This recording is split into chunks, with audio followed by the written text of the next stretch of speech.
Hello everyone and welcome to Chabot News for Thursday, April 3rd, 2025.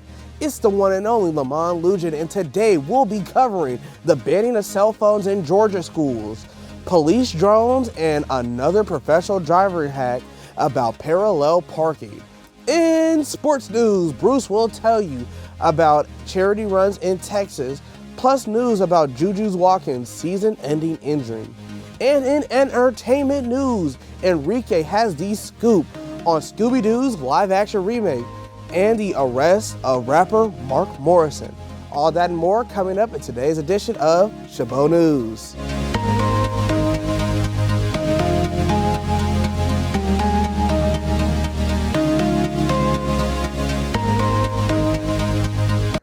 Georgia lawmakers have passed a bill that will keep cell phones out of the hands of elementary and middle school students during the school day. While the bill had overwhelming support, some people are concerned what this means for safety and security. Sarah Hammond explains. With new legislation heading to Governor Brian Kemp's desk awaiting his signature, roughly 1 million Georgia K through 8th graders would have to put their phones away from bell to bell. It's a bill that had overwhelming support among lawmakers. Hopefully this will have an impact and change some of the culture that we've seen in terms of social media and things happening where teachers are having to monitor phones versus actually, doing their practicum and lessons during class time. For some, the legislation worries them, particularly Layla Contreras, whose sister was at Appalachia High School during last year's deadly shooting. She says the students having access to their phones was vital. They had access, it was on their person at the time, and, during this, incident, that was sometimes the only way we could see if they were still alive. If signed, how schools choose to store the cell phones away from students would be left up to the districts. Marietta City Schools already has these rules in place using magnetic yonder pouches. If Governor Kemp signs the legislation, it will go into effect statewide next summer. Thanks, Sarah. Georgia lawmaker who sponsored this bill says a number of districts already have a similar policy like this in place. He says it's been transformative, where students interact with each other more and socialize during the time in between their classes. Two nearly life-size statues have been discovered during the excavation of a massive tomb in Pompeii. Archaeologists say the marble statues of a toga-clad man and woman shed new light on the power held by priestesses in the ancient city. Pompeii was destroyed when Mount Vesuvius erupted in 79 AD. The woman was wearing a necklace with a crescent moon pendant like those worn by priestesses of the cult of Ceres. The director of the archaeological park says the woman's adornment suggests she was more important than the man. That could mean they were not married, but that the man may have either been a priest or the woman's son. She also appears to have been holding laurel leaves, which were used to purify religious spaces. The dig leader says these types of sculptures are very rare in southern Italy, and it's even more unusual to find reliefs of priestesses holding their religious objects. The statues were moved to the largest open space in Pompeii for restoration and will go on display starting April 16th. Chinese electric vehicle giant BYD is taking on Tesla as the Elon Musk-owned EV company faces declining sales. BYD reported a 60% surge in sales in the first quarter of the year. It sold more than 1 million vehicles in the first 3 months of 2025 alone. That includes battery-powered cars, hybrids, and commercial vehicles. Its sales of pure EVs soared nearly 40%. The company also reported a record annual revenue of $107 billion last year. That's about $10 billion more than Tesla's 2024 revenue, and Tesla's annual deliveries declined for the first time last year. Typewriters apparently haven't fallen to the same fate as the 8-track player. The old school machine is pretty popular among many younger generations. Despite that, the only typewriter repair shop in Massachusetts is closing its doors. Mike Sullivan reports. Time comes for all, no matter how you spell it out. I'm typing. This is our last day. Cambridge Typewriter has fixed its final key. Owner Tom Furrier is retiring after 45 years. It's more popular than it's been in the last 25 years. So you're 30 getting years. out at a new height. I'm getting out on top. People think I'm crazy because this is the busiest I've ever been. The reason why may actually surprise you. Like half my business is younger people. You know, people between like 10 and 30. He says it's been growing like that since 2002. Young people miss the whole analog thing that their parents grew up with. The sensory feedback that isn't present on a computer. The sound and the rhythm and the vibration and the smell just resonates with their brain. It slows down typing, allowing the mind to catch up. They can type with no distractions. You can't multitask on a typewriter. Tom believes it makes someone a better writer. This is like the guts of the machine. As long as someone else is there to fix it when it breaks. Just me, that's it. Does it feel like it's all right? That's why my customers are so upset, because they know there's nobody here. He says there is no one left in the state. They too were lost to time. My last time out the door is, I can't even imagine how emotional that's going to be. Thanks, Mike. According to typewriters.com, several celebrities still embrace typewriters, including musician John Mayer and author Daniel Steele. The actor Tom Hanks is arguably the most famous typewriter advocate who even collects the machines. He also appeared in the California Typewriter documentary. Some college students will be getting a record-breaking bill as the cost of 1 year in school is now expected to exceed $100,000. Brandon Truitt has the details. I think it's a robbery. College should be free. So I think that's kind of ridiculous to pay that much per year. It's the cloud that looms over the pursuit of a higher education, the dream school, the ideal program, and the price tag that comes with it. Student loans are a big deal, and cost of grad school is a lot. So I definitely weighed that as my number one or two factor when deciding between grad programs. I think it was like one of the biggest factors, honestly. Greater Boston is known to be expensive, but this one is for the record books. Starting next year, Wellesley College will charge over $100,000 a year for undergraduates, a first in our area. The private all-women's school says that includes tuition, travel, and other costs. It now tops the list for the most expensive in the state, with these schools all charging more than $90,000 a year. But there is more. Tufts University will also break the 6-digit threshold next year for international graduate students joining the ranks of these programs. The school offered me the most money. That's why I chose to go here instead of like the college at home. I hope it goes down at some point because like it's only been going up in the past 20, 30 years.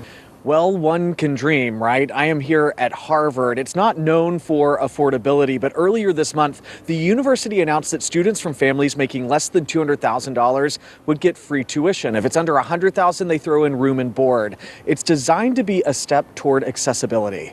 I think some of my friends are really struggling financially, and other friends are super well off.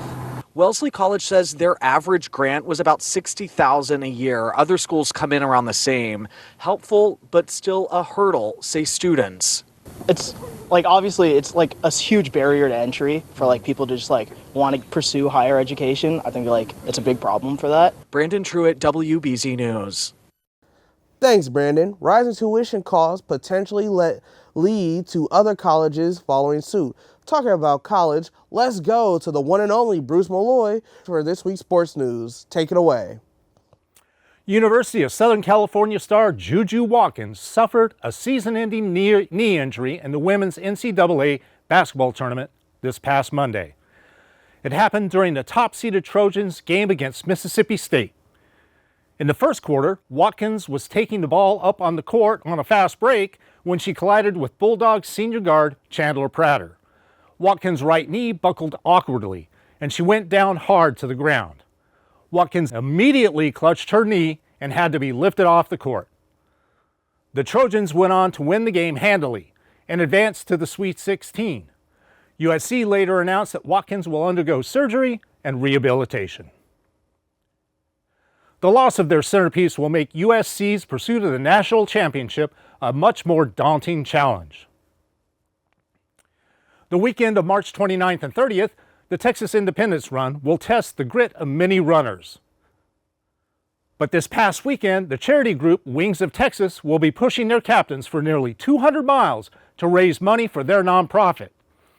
The Texas Independence Relay runs from Gonzales, Texas, and ends in Houston, Texas.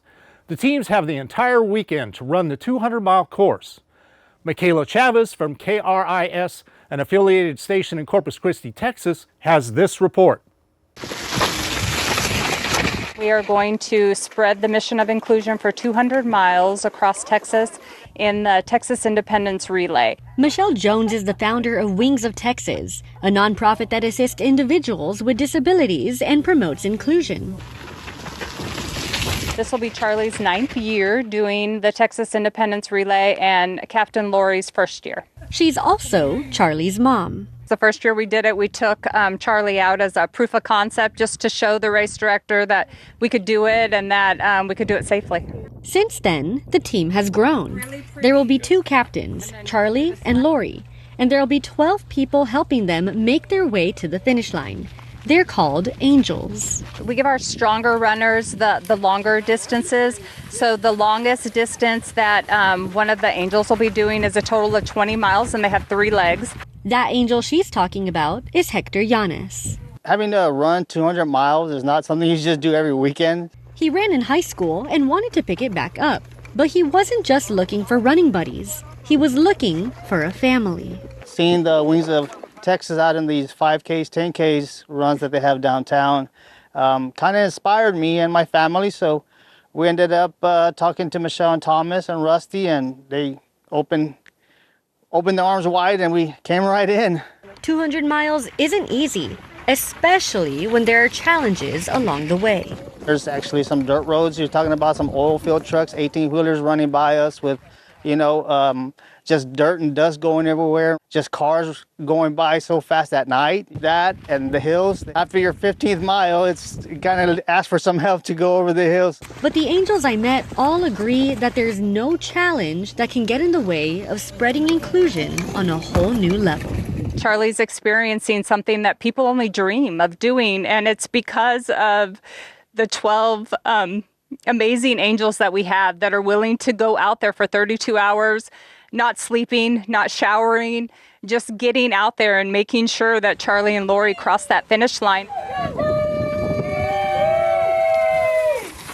Thank you, Michaela, for helping us understand just how great an accomplishment it will be for the Wings of Texas to complete this event. I've run the Capitol Coast Relay from Austin, Texas to Corpus Christi, Texas, a distance of 220 miles, 4 times, and it's no easy task. It's hard for me to imagine how difficult it will be pushing your team captains at the same time. We all wish you the best of luck, Michelle Jones, for you and the Angels of the Wings of Texas. It's such a motivating story. Now back to you. Thanks, Bruce. A person was shot near a Lucky supermarket in Hayward on March 15th. Police said the shooting took place a little after 9 p.m. at the Lucky supermarket near Mission Boulevard. Police are currently investigating the shooting as a homicide. There are still no word on any suspects or arrests. Our thoughts are with the family of the victim. Pope Francis is going home. Doctors announced Saturday that the 88-year-old pontiff is set to be discharged from Rome Gemelli's hospital on Sunday. He has been in the hospital for 38 days where he has been being treated for double pneumonia. Doctors say he will continue to recover at Casa Santa Marta, which is his residence in the Vatican. However, doctors also say Pope Francis will need to convalesce for 2 months. He will also need to continue the same kind of treatment he received in the hospital. Earlier in the day, the Vatican announced that the pontiff planned on greeting crowds in some form from the hospital Sunday. He is still expected to do that before he is discharged. Now to Shala Prakash with this week's Top 5. Thanks, Lamont. For this week's Top 5, I will be going over my favorite thriller movies. Starting off with number 5, we have The Call. Directed by Brad Anderson, it stars Halle Berry as Jordan Turner, a 9/11 operator who receives a call from a teenage girl, played by Abigail Breslin, who has been kidnapped by a serial killer. As Jordan works to keep the girl calm and guide her to safety, she faces her own traumatic past and must confront the killer to save the girl's life. The film explores themes of courage, resilience, and the impact of trauma, all while delivering intense suspense. At number 4, we have Don't Worry Darling, directed by Olivia Wilde, featuring Florence Pugh and Harry Styles.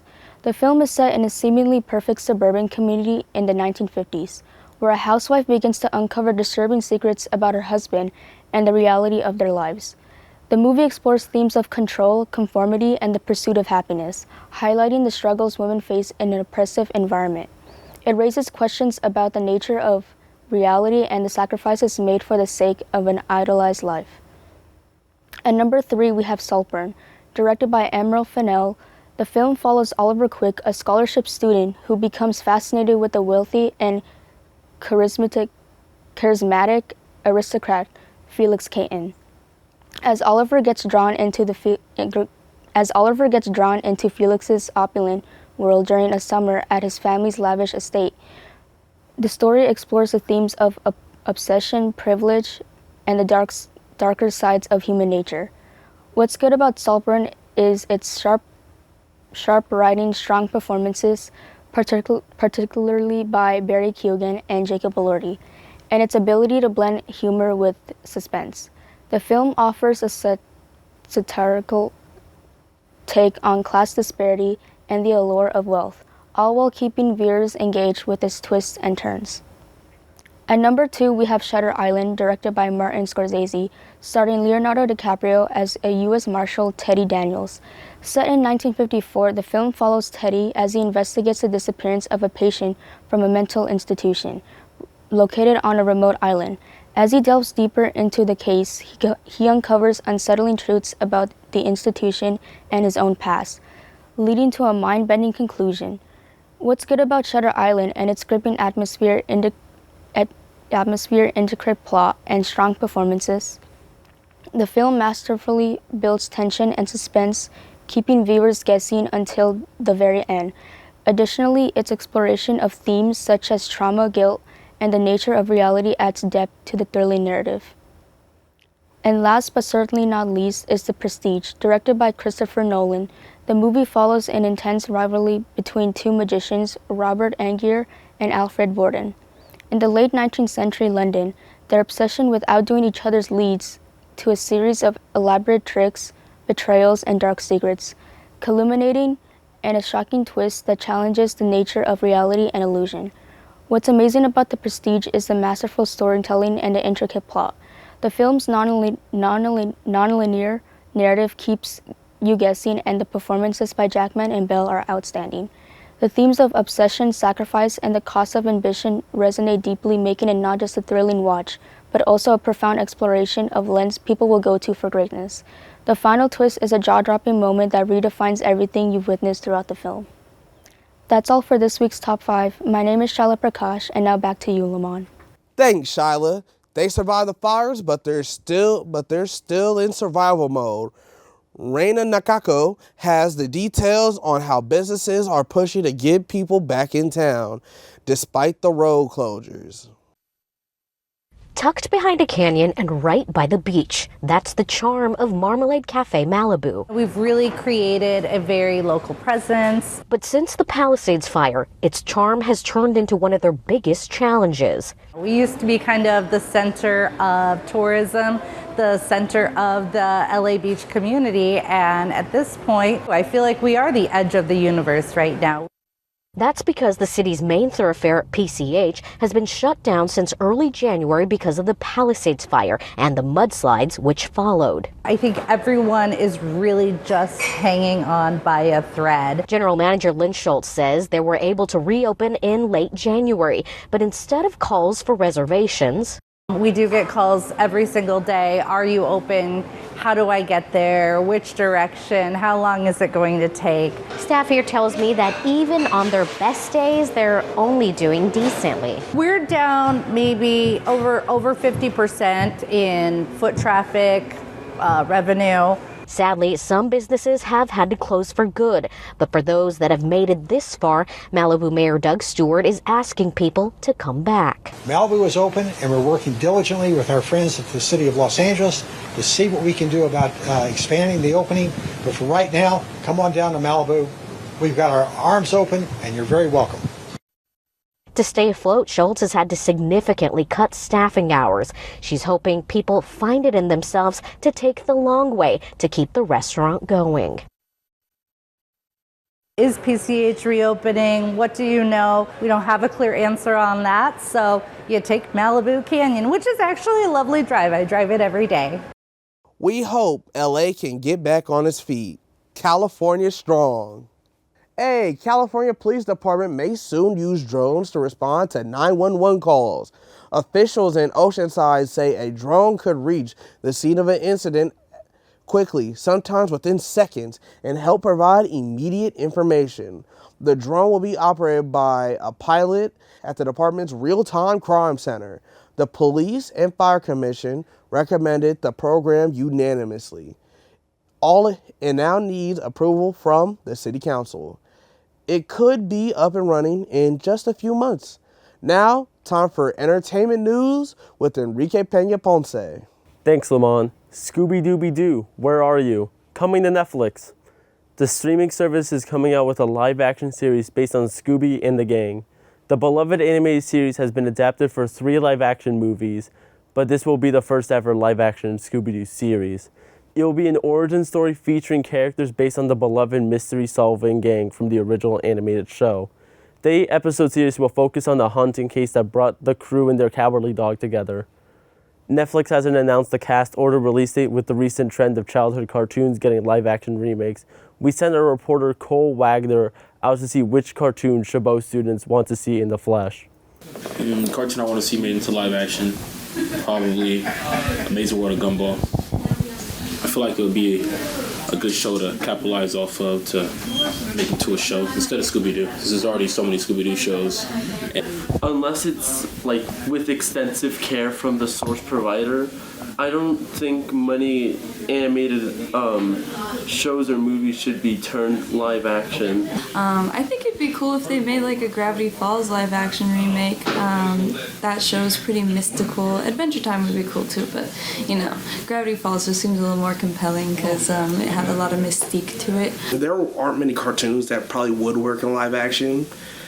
Like Ed, Edd n Eddy sounds cool to be put in live action. Thanks, Cole. Only time will tell if those tunes turn real on your TVs and tablets. Return of the Mac singer Mark Morrison has been arrested in Palm Beach, Florida. Police say the 52-year-old got into a physical altercation with a bar manager Sunday night over an unpaid entertainment fee.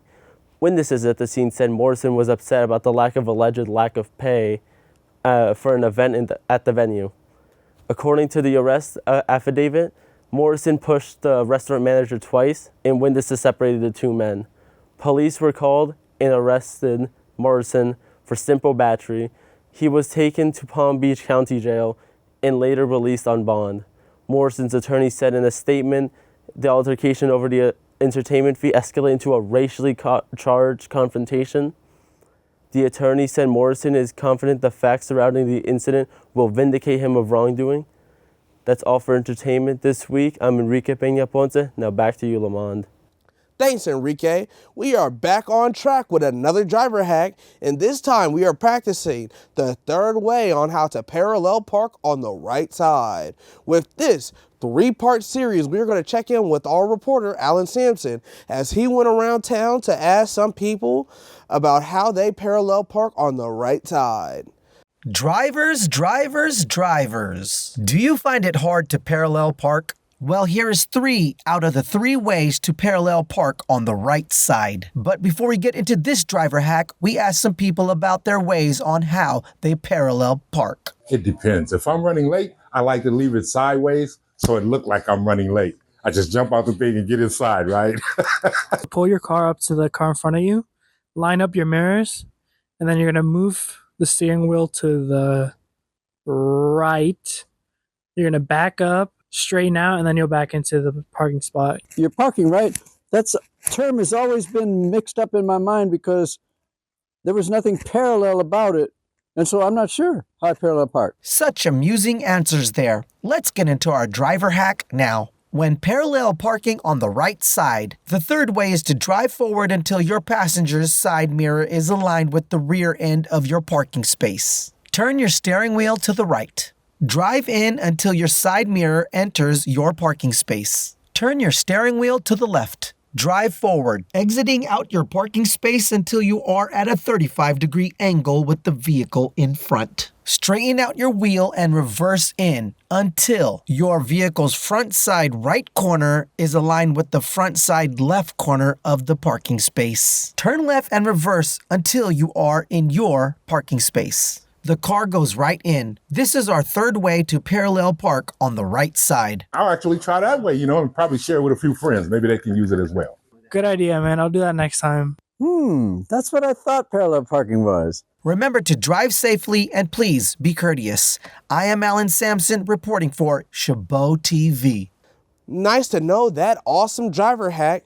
Looks like we just got word that the professional driver has another 3-part series on the way for us. But next time, they'll parallel park on the left side? Can't wait to share this knowledge with the college. In Tennessee, a house was blown away on Ripley Lake Road while powerful storms rolled through the middle of Sunday night on March 30th. Danielle LeBetter reports on this story. Murray County officials say this is just some of the damage that they're seeing. They have reported multiple downed trees, multiple downed power lines, and it's even made for a difficult morning commute for some. Us and our team members were waiting to be able to get through to the roads, to be able to open our store. With us being essential workers, we want to be able to be there for our community. We had some pretty heavy storms. Thankfully, I didn't see anything on my way in. Thanks, Danielle. Sparking multiple tornado warnings across the region, it has become one hectic night and morning for most people in the Maury County. A federal judge has ordered the Trump administration to preserve messages sent on Signal involving military strikes in Yemen. Thursday's ruling came after watchdog group filed a records preservation lawsuit amid the chat controversy. The dates in question are between March 11th and March 15th. That is the time period where top national security officials discussed the military operation before it happened. A journalist had been added to the chat. The Justice Department says the administration is already working to track down and preserve the text from that period. The judge also directed the administration to file a status report Monday to explain the steps agencies were taking to preserve the messages. That's all for Chabot News this week. Thanks to all the students and staff at the Mass Communications Department here at Chabot College for making this production possible. You can watch us anytime online at youtube.com/ChabotTV. Stay tuned to KCTH Channel 27 on Comcast for more Chabot TV.